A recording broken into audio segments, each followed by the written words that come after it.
Hello students, welcome to my YouTube channel physics and mathematical concepts by Gupta classes. तो आज हम बात करने वाले हैं अपने chapter 2 electrostatic potential and capacitance के नए लेक्चर के बारे में, जिसमें आज हम बात करेंगे potential due to a system charge. ठीक है, हमारा नेक्स्ट टॉपिक स्टार्ट होगा आज, potential due to a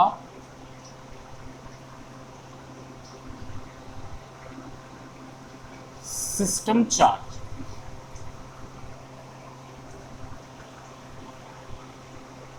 is that clear? आज हम बात करेंगे potential due to a system charge. जिस तरह हमने इलेक्ट्रिक फील्ड के बारे में बात की थी, किसी एक पॉइंट चार्ज की वजह से electric field due to a point charge, और उसके बाद हमने बात की थी electric field due to a system charge. तो वैसे ही कोई हार्ड प्रोसेस नहीं है, इजी प्रोसेस है। देखिए, जब हम किसी एक पॉइंट चार्ज की वजह से कोई इलेक्ट्रिक फील्ड फाइंड आउट कर सकते हैं, पोटेंशियल फाइंड आउट कर सकते हैं, तो हम सिस्टम चार्ज की वजह से भी इजीली फाइंड आउट कर सकते हैं। तो हम एक सिस्टम चार्ज बना लेते हैं। सपोज कीजिए ये हमारा कोई पॉइंट P है और हमारा एक चार्ज है Q1 जो कि इससे R1 डिस्टेंस पर है। दूसरा हमारा चार्ज है Q2 जो इससे R2 डिस्टेंस पर प्रेजेंट है। थर्ड चार्ज है हमारा Q3 R4 पर है। इस तरह अगर हम बात करें तो हमारा Rn पर कोई एक चार्ज है Qn। भाई सिस्टम चार्ज में तो न जाने कितने सिस्टम्स होंगे, 1 2 3, तो हम n तक मान लेते हैं। ठीक है ना। n क्या होता है? n एक नेचुरल नंबर को बिलोंग करता है। n किसको बिलोंग करता है? यहाँ पर हमारा नेचुरल नंबर को। Is that clear? 1 2 3। तो हमें जब पता ही नहीं है कि हम कितने सिस्टम चार्जेस लेंगे, तो हम उसके लिए क्या मान लेते हैं? n मान लेते हैं। Is that clear? Okay, is that clear? Very good. So अब हमें पूरे इस सिस्टम की वजह से बनने वाला पोटेंशियल फाइंड आउट करना है। तो सबसे पहले हम देखें तो potential due to Q1 at point P। सबसे पहले पोटेंशियल ड्यू टू Q1, इस Q1 की वजह से बनने वाला इस पॉइंट P पर पोटेंशियल क्या होगा? अगर हम देखें तो हमारा ये V1 होगा, हम इसे V1 ले लेते हैं। पोटेंशियल क्या लेंगे? V1। और V1 क्या होगा? किसी एक पॉइंट चार्ज की वजह से बनने वाला पोटेंशियल क्या होता है? 1/4 pi epsilon not Q1 upon R1, square नहीं R1 ओनली। स्क्वायर किस में आता है? इलेक्ट्रिक फील्ड में। Q1 क्योंकि Q1 चार्ज की वजह से बन रहा है, R1 जो कि इनके मिडिल की डिस्टेंस है। Is that clear? इसी तरह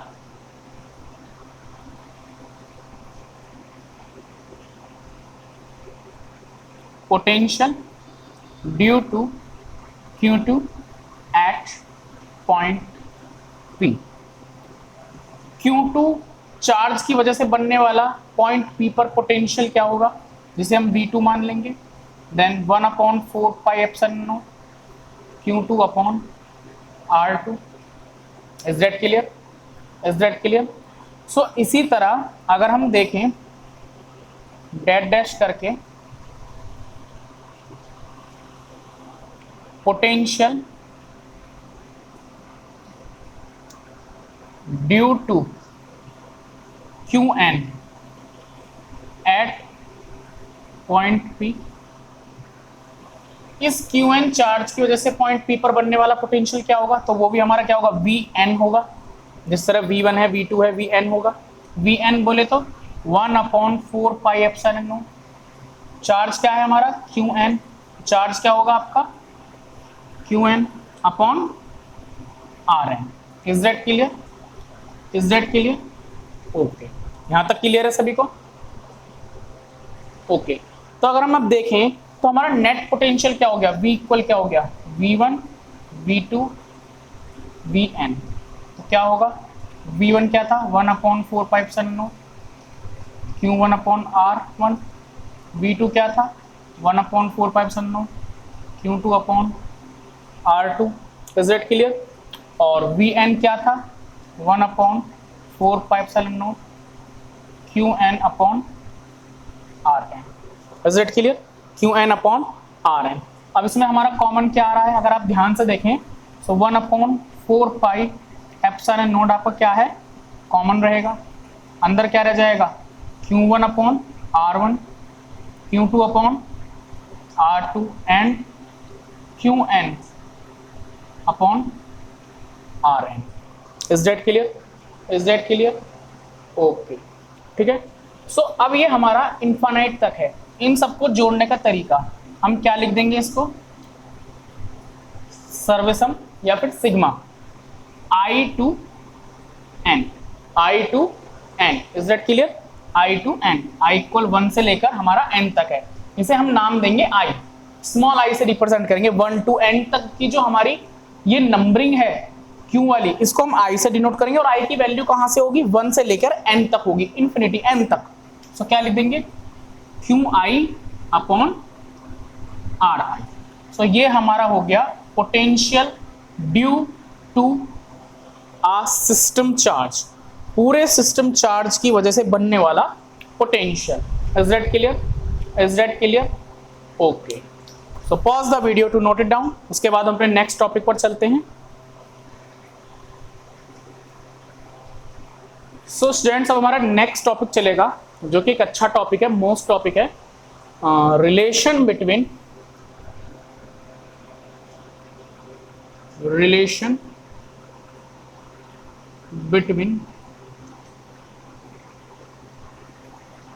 electric field and potential.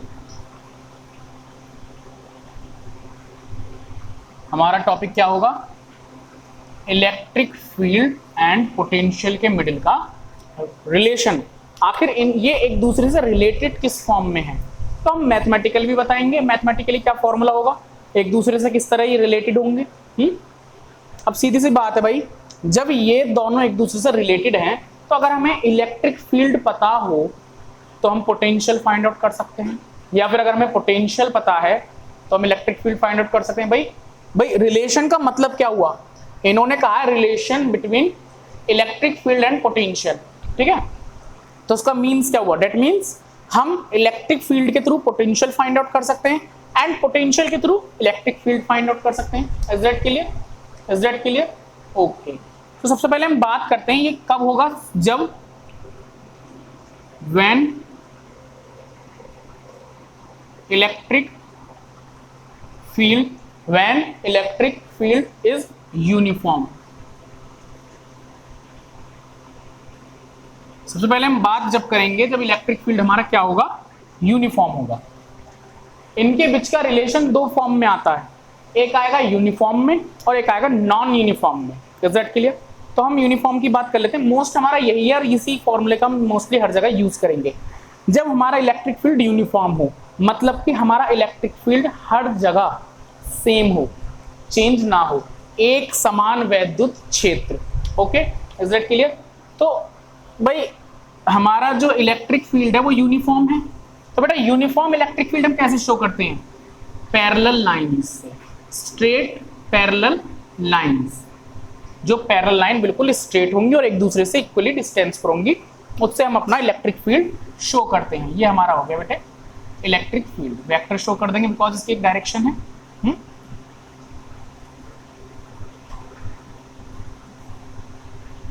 Okay, सो हमारा इलेक्ट्रिक फील्ड हो गया। अब हम एक काम करते हैं, सपोज कीजिए हमारा कोई एक पॉइंट चार्ज है, कोई भी एक पॉइंट चार्ज है, हम उसको नाम देते हैं Q। Is that clear. अब हमारा जो पॉइंट चार्ज है वो पॉइंट 1 से पॉइंट 2 पर जा रहा है, या फिर A से B मान सकते हैं आप, आपकी मर्जी अपनी। Is that clear. हमारा जो चार्ज है Q वो एक पॉइंट से दूसरे पॉइंट पर जा रहा है। अगर आप चाहें तो इसे हम ये भी लिख सकते हैं A से B पॉइंट पर जा रहा है। A और B के जो मिडिल की डिस्टेंस है वो है हमारी डेल आर। क्या आएगी, del R. Is that clear, okay, is that clear. तो अगर हम देखें तो इस पॉइंट चार्ज पर, इस Q पॉइंट चार्ज पर आपके दो फोर्स काम करेंगे। पहला फोर्स मैंने बताया है, जब भी हमारा कोई चार्ज किसी एक पॉइंट से दूसरे पॉइंट जाएगा तो हमें पोटेंशियल तो पता लग ही जाएगा, बिकॉज हम उसके वर्क में उस पोटेंशियल चार्ज का डिवाइड कर देते हैं। Is that clear? बट उस पर मैंने आपको ये बताया दो फोर्सेस काम करते हैं, क्योंकि वर्क जो हम उस पर लगाएंगे उसके लिए सबसे ज्यादा इंपॉर्टेंट है फोर्स। तो हमारी दो फोर्सेस काम करती हैं, फर्स्ट फोर्स और सेकंड। दोनों फोर्सेस में अंतर है। पहली फोर्स जो होगी वो होगी एक्सटर्नल एजेंट के थ्रू जो इस पर वर्क करेगी। जो फोर्स हम लगा रहे हैं एक पॉइंट से दूसरे पॉइंट पे, एक पॉइंट से दूसरे पॉइंट पर चार्ज को ले जाने में जो हम वर्क कर रहे हैं, मतलब जो हम उस पर फोर्स लगा रहे हैं, वो हमारी फोर्स होगी एक्सटर्नल एजेंट की फोर्स। Is that clear? और अब इस पर एक फोर्स और लग रहा होगा, अब इस पर एक फोर्स और लगेगा जो किसी चार्ज की वजह से लगता है, तो उस फोर्स को क्या बोल देते हैं? Electrostatic force. Is that clear? इस पर दो फोर्स लगेंगे। अब जो हमारा इलेक्ट्रोस्टैटिक फोर्स है, इलेक्ट्रोस्टैटिक फोर्स वो तो आपका इलेक्ट्रिक फील्ड की डायरेक्शन में लगेगा, इलेक्ट्रिक फील्ड की डायरेक्शन में लगेगा। Is that clear? ठीक। और जो फोर्स होगा किसके बराबर? क्यू ई के बराबर, एफ बराबर Q E. Is that clear? F equal Q E है ना, जो चार्ज को इलेक्ट्रिक फील्ड की डायरेक्शन में लेकर जाएगा, एक ऐसा फोर्स। दूसरा फोर्स अब हम लगाएंगे इस पर, जो कि इसके हमेशा अपोजिट डायरेक्शन में होगा। ये बात मैंने आपको बताई ही है एक्सटर्नल एजेंट के थ्रू। ये दोनों फोर्स आपस में इक्वल होते हैं बट अपोजिट डायरेक्शन में होते हैं एक दूसरे के। कैसे होते हैं? एक दूसरे से अपोजिट। अब आप कहेंगे सर कि जब हम इस पोटेंशियल, इस चार्ज को पॉइंट ए से बी पर खुद लेकर जा रहे हैं, अपने आप हम इस चार्ज को उठा रहे हैं, उस पर लेकर जा रहे हैं, तो हमारा फोर्स हो गया एक्सटर्नल एजेंट फोर्स, तो वो भी हमारा इलेक्ट्रिक फील्ड की डायरेक्शन में लगना चाहिए। ये दोनों फोर्स हमारे सेम डायरेक्शन में होनी चाहिए। देखिए, सबसे पहली चीज मैंने आपको बताई है, एक चीज मैंने उस चीज को लिखाया नहीं था, आपको नॉर्मली बताया था कि पोटेंशियल जो होता है, जब भी हम पोटेंशियल फाइंड आउट करते हैं तो पोटेंशियल फाइंड आउट करने के लिए चार्ज का एक पॉइंट से दूसरे पॉइंट जाना जरूरी है। दूसरा मैंने आपको बताया है कि चार्ज जो हमारा एक पॉइंट से दूसरे पॉइंट जाएगा तो वो बहुत ज्यादा स्लोली जाएगा, बहुत ही ज्यादा हमें स्लो लेकर जाना है, मतलब इतना स्लो लेकर जाना है कि हमारे पॉइंट एक से लेकर दूसरे पॉइंट तक इनफाइनाइट स्टेप्स हो जाएं, इनफाइनाइट स्टेप्स हो जाएं। ठीक है, हमें इतना स्लो लेकर जाना है, मतलब कि उसकी काइनेटिक एनर्जी,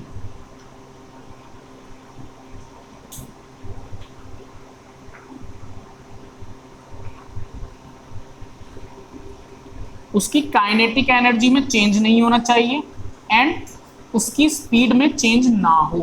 याद रखेंगे, ये मैंने आपको चीजें बताई हुई हैं, हम उसे इसलिए ही तो स्लोली स्लोली लेकर जा रहे हैं, बहुत आराम से, ताकि उसकी काइनेटिक एनर्जी और स्पीड में चेंज ना हो। क्योंकि आप ध्यान से देखिए, अगर हमारी काइनेटिक एनर्जी में चेंज हो गया तो हमारी काइनेटिक एनर्जी जो होगी वो जीरो नहीं रहेगी अगर चेंज हो गया, और जब ये जीरो नहीं रहेगी तो फिर प्रॉब्लम हो जाएगी, ये फिर वैल्यू सही नहीं रहेगी, क्योंकि हम फाइंड आउट कर रहे हैं पोटेंशियल। और अगर हमारी कुछ भी एनर्जी काइनेटिक एनर्जी में वेस्ट हो जाती है तो हमारा पोटेंशियल पूरा नहीं निकल पाएगा, है नहीं है? हम तो बात ओनली पोटेंशियल की कर रहे हैं, यहाँ बात सिर्फ पोटेंशियल की हो रही है। लेकिन अगर आप लोग चार्ज को एक स्थान से दूसरे स्थान पर, एक प्लेस से दूसरे अनदर प्लेस पर ले जाते टाइम, उसकी काइनेटिक एनर्जी, उसकी स्पीड में अगर आप चेंज कर देते हैं, स्पीड में चेंज होगा तो काइनेटिक एनर्जी में तो सीधी सी बात चेंज हो ही जाएगा। अगर आप उस काइनेटिक एनर्जी में चेंज कर देते हैं तो फिर क्या फायदा हो? तो पोटेंशियल में पूरी एनर्जी जाएगी नहीं, उसकी एनर्जी कुछ काइनेटिक एनर्जी में खर्च होगी, सम एनर्जी है, तो फिर क्या फायदा उससे? तो पोटेंशियल हमारा पूरी तरह सही नहीं आएगा, तो इसलिए काइनेटिक एनर्जी में चेंज नहीं होना चाहिए। तो इस बात को ध्यान रखते हुए जरा सोचिए, ये जो इलेक्ट्रिक फील्ड होगा इस चार्ज को बहुत तेजी से एक पॉइंट से दूसरे पॉइंट की तरफ खींचेगा। क्यों? क्योंकि भैया उसी की डायरेक्शन में है, हम पॉइंट को ए से बी पर लेकर जा रहे हैं ना, तो चार्ज ए से बी पर जाएगा जब, तो इलेक्ट्रिक फील्ड भी उसी डायरेक्शन में, तो वो तो बहुत बहुत तेजी से, भाई ये समझो कि एक नहर, कोई नदी है और नदी के बहाव में अगर कोई चीज बह रही है तो नदी तो बहुत तेजी से अपने साथ बहाएगी। तो इसकी स्पीड कम करने के लिए, ताकि इसकी काइनेटिक एनर्जी और स्पीड में चेंज ना हो, इसके लिए हम इससे अपोजिट डायरेक्शन में फोर्स लगाएंगे, बहुत ही सब पकड़ के रखेंगे, कस के पकड़ के रखेंगे, ताकि बहुत ही स्लोली स्लोली ये जाए वहां पर अपने एक पॉइंट से दूसरे पॉइंट पर। Is that clear? Is that clear? Okay, तो हम बात करते हैं अपने आगे। एक फील्ड लाइन कम कर दी मैंने, ठीक है। सो अगर हम देखें तो हमारा जो एक्सटर्नल फोर्स होगा वो इक्वल होगा किसके, फोर्स ऑफ इलेक्ट्रोस्टैटिक के, फोर्स ऑफ इलेक्ट्रोस्टैटिक के, बट उसके भी नेगेटिव उस पर। तो हमारा एक्सटर्नल फोर्स क्या होगा भाई, ये क्या एफ इलेक्ट्रोस्टैटिक वाला जो फोर्स है कितना है, माइनस क्यू ई। तो हमारा एफ एक्सटर्नल कितना हो जाएगा बेटा, माइनस क्यू ई। और हमारी डिस्प्लेसमेंट कितनी है, अगर हम देखें डिस्प्लेसमेंट क्या है, डी आर है आपकी, डिस्प्लेसमेंट कितनी है बेटे, डी आर, डेल आर, ठीक है, इज दैट क्लियर, ओके।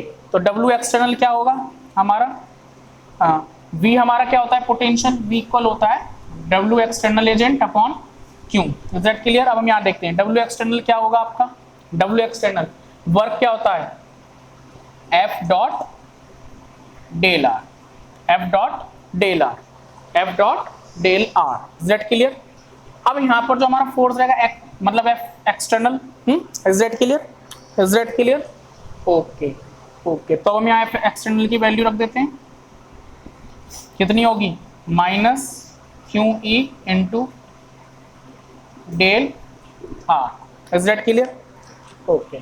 हमारा V इक्वल क्या है potential, V minus V A कितना होगा, W external upon Q V B minus V A. W external कितना है अपना, minus Q E del R, is that clear, upon Q, then Q से Q cancel, V B minus V A. अच्छा इसे हम क्या लिख सकते हैं, एक पॉइंट से दूसरे पे हम डेल वी लिख देते हैं। इस डेल का साइन का मतलब क्या होता है भाई, एक पॉइंट से दूसरे पॉइंट पर जा रहा है, तो इसे इतना वो नहीं लिख के हम डेल वी शो कर सकते हैं, ठीक है ना। तो इस पर पोटेंशियल जो लगेगा वो डेल वी हो गया, ये क्या रह गया, minus E dot del R, is that clear. अब अगर हम देखें तो ये माइनस है, तो माइनस का काम ही खत्म कर देते हैं, हम इसको कर देते हैं मोड में सेव। जब ये मोड में सेव हो जाएगा, मोड में अगर आप रखेंगे तो ये हो गया इसका, इनके बीच का मिडिल का रिलेशन, देख लीजिए, इज दैट क्लियर, सभी को क्लियर है बेटा। अगर आप चाहें तो यहाँ से E की वैल्यू भी फाइंड आउट कर सकते हैं, E कितना होगा, del R upon del V, okay.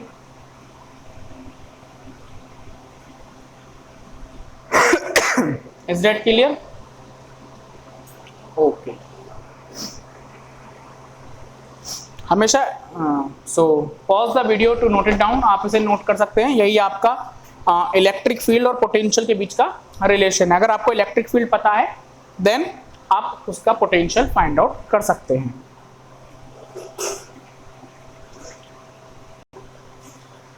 सो बेटा अब हम बात करते हैं अपने नेक्स्ट टॉपिक के बारे में। नेक्स्ट टॉपिक अब हमारा क्या होगा, what is the next topic. देखिए हमारा जो नेक्स्ट टॉपिक आएगा, नेक्स्ट टॉपिक होगा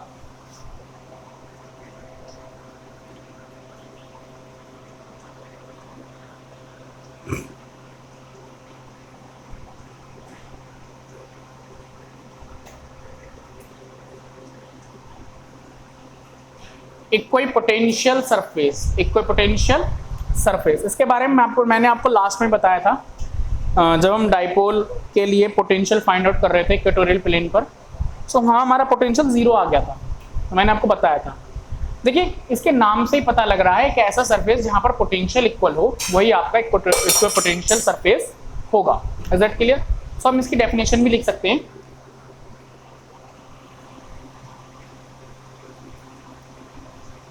surface on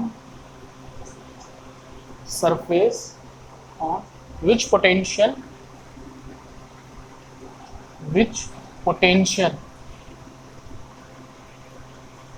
is equal, which potential is equal everywhere, equal मतलब आपका सेम, everywhere। जब हर जगह आपके सरफेस पर पोटेंशियल इक्वल होगा तो वही क्या होगा, इक्विपोटेंशियल सरफेस।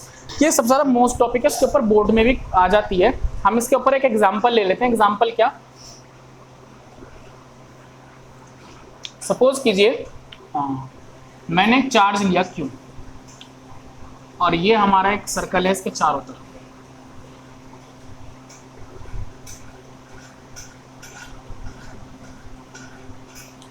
ये इसकी रेडियस हो जाएगी यहाँ से यहाँ तक, ये इसकी रेडियस हो गई यहाँ से यहाँ तक,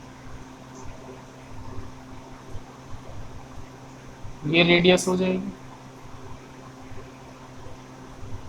ये रेडियस। अब मैं इस सर्कल के सरफेस पर पॉइंट ले लेता हूँ। कोई ये फर्स्ट पॉइंट है मेरा, ये सेकंड पॉइंट है, ये थर्ड पॉइंट है एंड ये फोर्थ पॉइंट है। अगर आप ध्यान से देखें तो इस पॉइंट चार्ज की वजह से, इस पॉइंट चार्ज की वजह से इस पूरे सर्कल के हर एक सरफेस पर जो हमारा पोटेंशियल होगा, इस पर V1, इस पर V2, इस पर V3, इस पर V4, वो हर जगह हर प्लेस पर इक्वल होगा। Is that clear? क्या अलग हो सकता है? नहीं हो सकता, क्योंकि इस पॉइंट चार्ज की वजह से मैंने आपको गॉस लॉ में यूनिफॉर्म गॉसियन सरफेसेस बनाने भी बताए थे कि एक ऐसा सरफेस जिस पर चारों तरफ आपका इलेक्ट्रिक फील्ड क्या हो, यूनिफॉर्म हो। तो अगर हम देखें तो किसी चार्ज के लिए स्फेयर का जो वो बना था हमारा क्या, गॉसियन सरफेस, वो भी एक स्फेयर ही बना था। किसी एक पॉइंट चार्ज के लिए जो गॉसियन सरफेस हमने बनाया था, क्या बना था वो, एक सर्कल ही बना था, क्योंकि वो चारों तरफ क्या होगा, उसका इलेक्ट्रिक फील्ड इक्वल होगा। Is that clear? तो अगर हम यहाँ पर बात करें तो हमारा यहाँ पर भी इलेक्ट्रिक फील्ड क्या रहेगा, इक्वल ही रहेगा चारों तरफ, सॉरी, और इलेक्ट्रिक फील्ड इक्वल ही रहेगा। और पोटेंशियल भी हमारा चारों तरफ क्या रहेगा, इक्वल रहेगा। Is that clear? ओके, सो हमारा चारों तरफ जो रहेगा पोटेंशियल वो हमारा क्या रहेगा, V1 इक्वल होगा V2 के, इक्वल होगा V3 के, इक्वल होगा V4 के। कितना होगा, हाउ मच? सो किसी एक पॉइंट चार्ज की वजह से किसी पॉइंट पर बनने वाला पोटेंशियल क्या होता है बेटे, 1/4πε0 Q/R। Is that clear? Is that clear? Okay, so ये रहेगा, ठीक है। तो इसके लिए ये हो गया। अब अगर हम बात करें, ये हमारा एक एग्जांपल था, हम एग्जांपल सेकंड ले लेते हैं। अगर बात करें लीनियर चार्ज के लिए,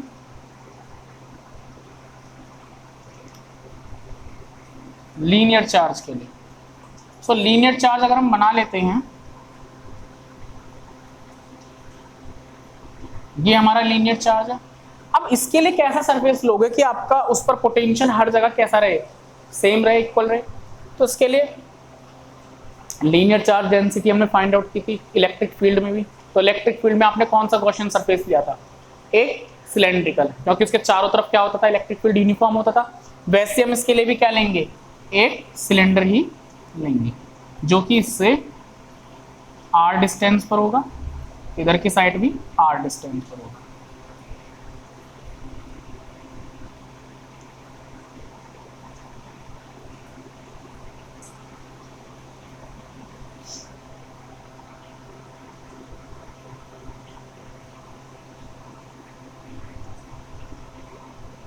ये इज दैट क्लियर? सो अगर हम देखें तो इसके इस पॉइंट पर भी हमारा V1, या हम इस पॉइंट पर ले लें V2, इस पॉइंट पर ले लीजिए V3, चाहे आप इस पॉइंट पर ले लीजिए V4। इन चारों पॉइंट्स पर जो हमारा पोटेंशियल होगा, V1 इक्वल होगा V2 के, V2 इक्वल होगा V3 के, और V3 इक्वल होगा V4 के। ये चारों में पोटेंशियल आपका क्या रहेगा, ऑलवेज इक्वल रहेगा। पोटेंशियल हमेशा क्या रहेगा, इक्वल रहेगा। Is that clear? तो ये एग्जांपल्स थे। अब हम बात करते हैं इसके थोड़े मैथमेटिकली उसके बारे में। सो मैं इस एग्जांपल्स को रफ कर देता हूँ, pause the video, note it down.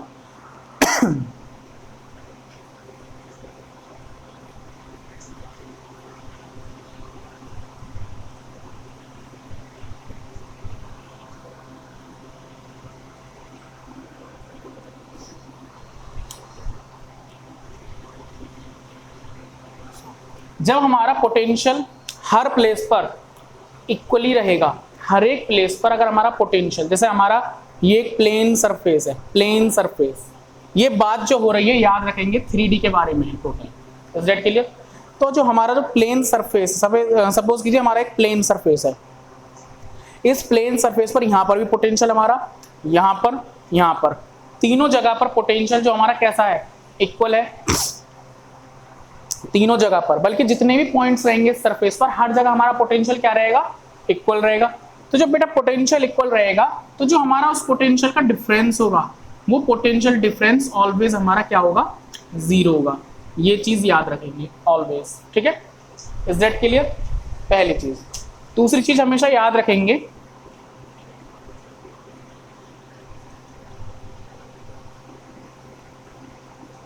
Potential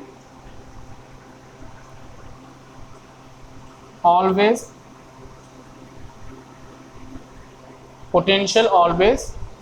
decreases in the direction of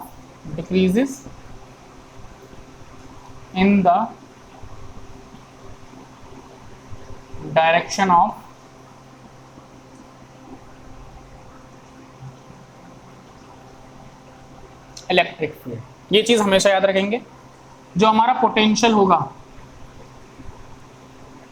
जो आपका पोटेंशियल होगा हमेशा एवरी टाइम इलेक्ट्रिक फील्ड की डायरेक्शन में डिक्रीज होता चला जाएगा। कैसे? मैं एक एग्जांपल दे देता हूं। जैसे हमारा पॉइंट चार्ज के लिए पहली शेल, ये हमारी दूसरी शेल, ये हमारी तीसरी शेल, थोड़ी ज़्यादा ही सही नहीं बनी है। तो अगर हमारा यहाँ पर 100 वोल्ट है पोटेंशियल, यहाँ हमारा 80 वोल्ट रह जाएगा, यहाँ हमारा 60 वोल्ट।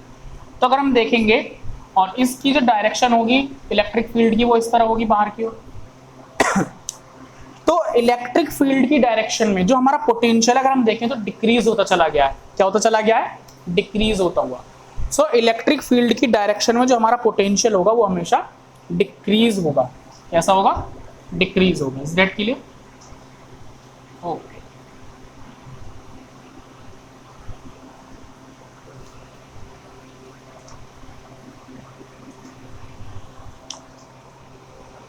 सो ये आपका था पोटेंशियल, इक्वल पोटेंशियल के बारे में। So pause the video to note it down. आप इसे नोट कर लें, उसके बाद हम बात करेंगे इसकी प्रॉपर्टीज के बारे में। Is that clear? Okay.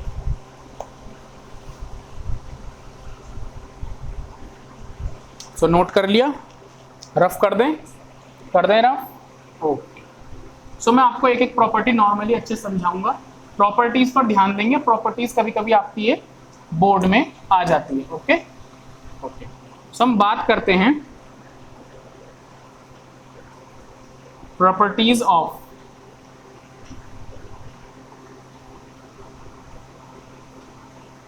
Equal potential surface. इसकी प्रॉपर्टीज के बारे में हम क्या करेंगे, बात करते हैं। आखिर होती क्या है, किस तरह होती है। फर्स्ट ऑफ ऑल सबसे पहली प्रॉपर्टी क्या होगी, मैं आपको लिख देता हूं। The work done in moving a charge from the work done in moving a charge from one to another place, moving a charge from one to another place, या फिर पॉइंट भी लिख सकते हैं, point on equatorial surface, on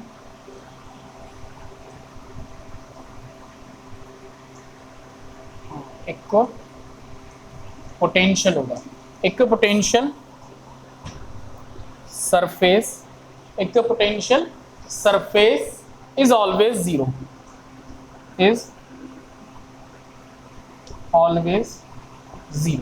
मतलब कि जो हमारा वर्क होगा, अब इस चीज को समझेंगे पहले, मैं इसे मैथमेटिकली भी आपको समझा दूंगा, ये होगा भी कैसे होगा वो जरा ध्यान से देखेंगे। The work done in moving a charge from one to another point on equipotential surface is always zero। किसी भी इक्विपोटेंशियल सरफेस पर चार्ज के एक पॉइंट से दूसरे पॉइंट पर जाने पर उसमें जो वर्क डन होगा वो हमेशा जीरो रहेगा, ऑलवेज जीरो रहेगा, ऑलवेज जीरो। कैसे रहेगा जरा मैं इस चीज को समझा देता हूं। यहां पर लिख देते हैं पहले इसकी बात जो इन्होंने कही है, एक्सटर्नल इक्वल 0। आपके द्वारा इक्को पोटेंशियल पर एक चार्ज को एक पॉइंट से दूसरे पॉइंट पर ले जाने पर उसका एक्सटर्नल वर्क हमेशा 0 रहेगा। कैसे रहेगा बेटा, वो जरा ध्यान से इधर की तरफ समझेंगे। देखिए सीधी सी बात है, हम लोग ये जानते हैं कि किसी भी इक्को पोटेंशियल सरफेस पर जो पोटेंशियल होता है सभी पॉइंट्स पर हमेशा 0 रहेगा। पोटेंशियल डिफरेंस जो रहेगा वो 0 रहेगा। Is that clear? जब आपका पोटेंशियल डिफरेंस 0 है, पोटेंशियल डिफरेंस मतलब F external upon Q equal 0, तो इधर जाकर 0 हो जाएगा। तो आपका एफ एक्सटर्नल कितना हो गया, वो कितना हो गया, 0 हो गया। Is that clear? जब पोटेंशियल डिफरेंस ही 0 है, जब आपका पोटेंशियल डिफरेंस ही 0 है, तो उस पर जो लगने वाला एक्सटर्नल वर्क है, जो एक्सटर्नल एजेंट के द्वारा लगने वाला वर्क है एक पॉइंट से दूसरे पॉइंट पर चार्ज को ले जाने में, वो भी आपका क्या रहेगा, ऑलवेज 0 रहेगा। ये मैथमेटिकली उसका ड्राइव हो गया। Is that clear? कर देना। ओके, सो प्रॉपर्टी फर्स्ट आपको क्लियरली समझ में आ गई है? क्लियरली समझ में आ गई? आगे चलें। Okay,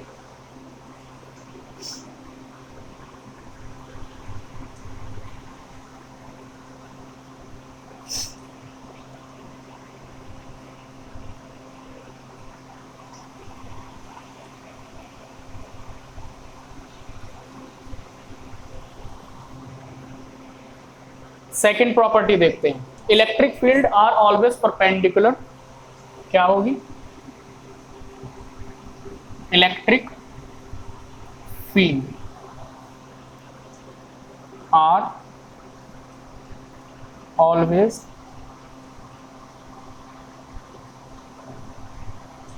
perpendicular, are always perpendicular to the equatorial surface, to the equatorial बोलता रहता हूँ, इक्वोपोटेंशियल सरफेस। इक्वेटोरियल और इसके बाद थोड़ी कंफ्यूजन हो जाती है। इक्वोपोटेंशियल सरफेस। ओके, इलेक्ट्रिक फील्ड जो होगा, ये बहुत ही ज्यादा मोस्ट प्रॉपर्टी है। इलेक्ट्रिक फील्ड जो होगा वो हमेशा ही इक्विपोटेंशियल सरफेस पर परपेंडिकुलर होगा। मैं आपको बता देता हूँ किस तरह रहेगा, इसकी भी एक बात। सपोज कीजिए मैंने एक आपका कोई भी एक प्लेन सरफेस बना दिया।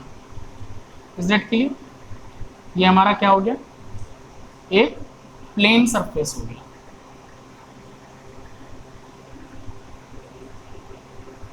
ओके, बल्कि एक बार और बना देते हैं, थोड़ा गड़बड़ बन गया।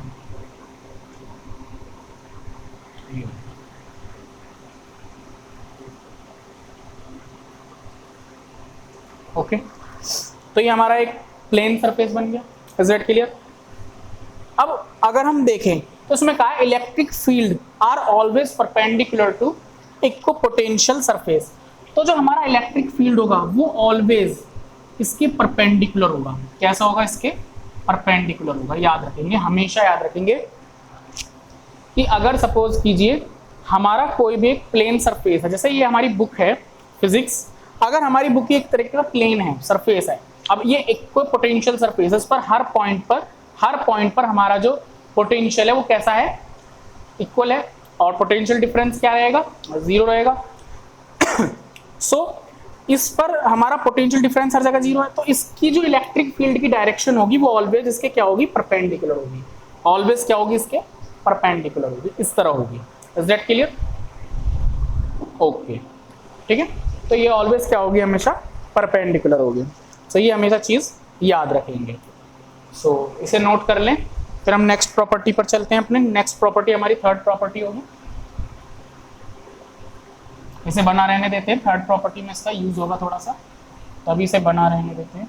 डायग्राम को बार बार बनाने में टाइमिंग की।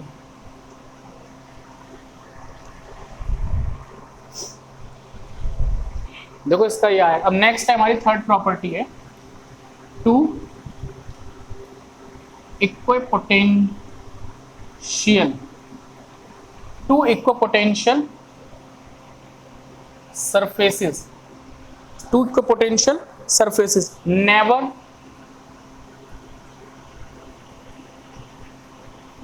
Intersect each other. कभी भी आपके दो इक्वेटोरियल पोटेंशियल सरफेसेस एक दूसरे को इंटरसेक्ट नहीं कर सकते। जिस तरह आपकी इलेक्ट्रिक फील्ड लाइंस होती हैं, मैग्नेटिक फील्ड लाइंस होती हैं, लाइंस एक दूसरे को कभी भी इंटरसेक्ट नहीं कर सकती, उसी तरह नहीं कर सकते। इसका मैं आपको बता देता हूं ऐसा क्यों। सपोज कीजिए ये आपका इक्वेटोरियल प्लेन है, इक्वेटोरियल प्लेन, इक्वेटोरियल बोल रहा हूं फिर से, इक्विपोटेंशियल सरफेस है ये आपका, ये हमारा एक।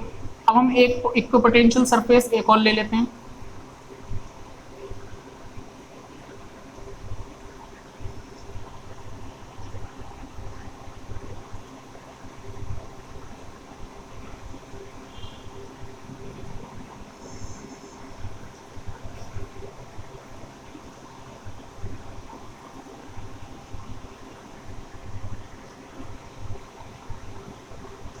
ये हमारा एक और इक्विपोटेंशियल सरफेस है। Is that clear?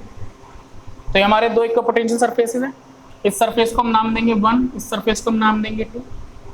ये हमने नेम दे दिया। अब हमें सेकंड प्रॉपर्टी का यूज करना है। सेकंड प्रॉपर्टी क्या है? किसी भी इक्विपोटेंशियल सरफेस का जो इलेक्ट्रिक फील्ड होता है उसके परपेंडिकुलर होता है। तो अगर हम देखें ये पहला सरफेस हमारा इस तरह है, तो इसकी डायरेक्शन जो ये हमारा दूसरा वाला सरफेस इस तरह है, प्लेन सरफेस, तो इसकी डायरेक्शन इलेक्ट्रिक फील्ड की इस तरह होगी बाहर की तरफ। ठीक है, तो हमारे जो इलेक्ट्रिक फील्ड की डायरेक्शन होगी E2 वो बाहर की तरफ होगी। इस डेट के लिए पहले इस दूसरे वाले के लिए ओके। और अगर हम बात करते हैं फर्स्ट वाला, तो फर्स्ट वाला प्लेन आपका इस तरह है, और जो फर्स्ट वाला प्लेन इस तरह है उसकी इलेक्ट्रिक फील्ड की डायरेक्शन इस तरह होगी, ऊपर की तरफ परपेंडिकुलर। ये हो गई, इसका हो गया आपका क्या E1, ये होगी डायरेक्शन। तो अगर हम ध्यान दें किसी भी एक पॉइंट पर कभी भी किसी इलेक्ट्रिक फील्ड की दो डायरेक्शन नहीं हो सकती, इसलिए ये दोनों सरफेसेस एक दूसरे को इंटरसेक्ट नहीं कर सकते। हमने शुरू में इन दोनों सरफेसेस को क्या लिया, इंटरसेक्ट कराया। जब हमने इंटरसेक्ट कराया तो हमने देखा कि एक पॉइंट पर दो दो इलेक्ट्रिक फील्ड की डायरेक्शन बन रही है, जबकि कभी भी किसी एक पॉइंट पर क्या ऐसा पॉसिबल है कि आप दो इलेक्ट्रिक फील्ड डायरेक्शंस बना सकें? नहीं, एक पॉइंट पर एक ही डायरेक्शन होती है इलेक्ट्रिक फील्ड की, ना कि दो दो हो जाएंगी। तो यहाँ पर तो आपकी दो दो डायरेक्शन आ गई किसी एक पॉइंट पर, तो ये हमारा रॉन्ग हो जाएगा। इसके लिए आप यहाँ पर नोट लिख देंगे इसके लिए, जो इस बात को पूरी तरह से प्रूफ भी कर देगा। क्या नोट लिखेंगे? At the point of intersection, at the point of intersection, at the point of intersection there will be two